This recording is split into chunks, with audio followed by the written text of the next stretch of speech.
আচ্ছা, মল মাস কি? মল মাস কেন হয়? এ মাসে কোনো শুভ কার্য কেন করা হয় না? এ মাসে আমাদের করণীয় কি? এ বিষয়ে ভিডিওতে বিস্তারিত আলোচনা করা হবে, তো ভিডিওটি ধৈর্য সহকারে দেখুন।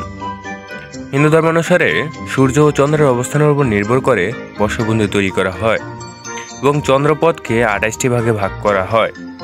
এক একটি ভাগের এক একটি নক্ষত্রকে রাখা হয়েছে। এসব নক্ষত্রের নাম থেকে বৈশাখ, জ্যৈষ্ঠ, আষাঢ়, শ্রাবণ ইত্যাদি মাসে রাখা হয়। যে মাসে পূর্ণিমায় চিত্রা নক্ষত্র আছে তা চৈত্র মাস, আবার যে মাসে পূর্ণিমা আশ্বিনী নক্ষত্রে আছে তা আশ্বিন মাস। একই মাসে দুইটি অমাবস্যা তিথি পড়লেও সেটিকে মল মাস বলা হয়। মল শব্দের অর্থ অশুভ, তাই এই মাসকে বর্জিত হিসাবে হিন্দু ধর্মে কোনো পূজা বা শুভ অনুষ্ঠান করা হয় না, যেমন বিবাহ, অন্নপ্রাশন ইত্যাদি হয় না, তবে শ্রাদ্ধ বা সৎপিণ্ডি করা হয়।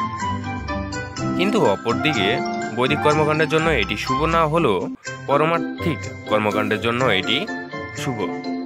এ মাসে সমস্ত প্রকার কর্মশূন্য, তাই এ মাসটিকে কৃষ্ণ নাম করার জন্য উপযোগী। এ মাস ভগবানের নাম করলে তা অধিক ফলপ্রদ হয়, তাই মল মাসকে পুরুষোত্তম মাস বলা হয়। তাই মল মাস একদিক থেকে অশুভ হলেও অন্য দিক থেকে অধিক শুভ।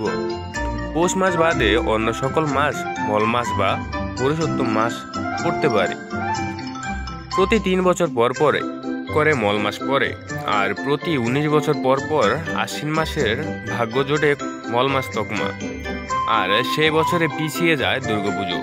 পৌরোহিত্যের ভাষায় মল মাস হলো মলিন মাস, হিন্দিতে বলা হয় অধিক মাস, অর্থাৎ অতিরিক্ত মাস।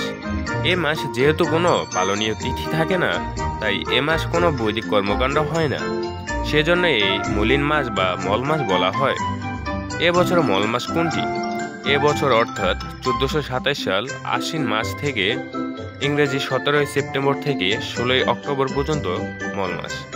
এ মাস 1 আশ্বিন থেকে 30 আশ্বিন অমাবস্যা, 11 আশ্বিন এবং 27 আশ্বিন একাদশী, 15 আশ্বিন পূর্ণিমা, এবং এই মাস আমাদের পরমেশ্বর ভগবান এর শ্রীকৃষ্ণের নাম বেশি বেশি নেওয়া উচিত।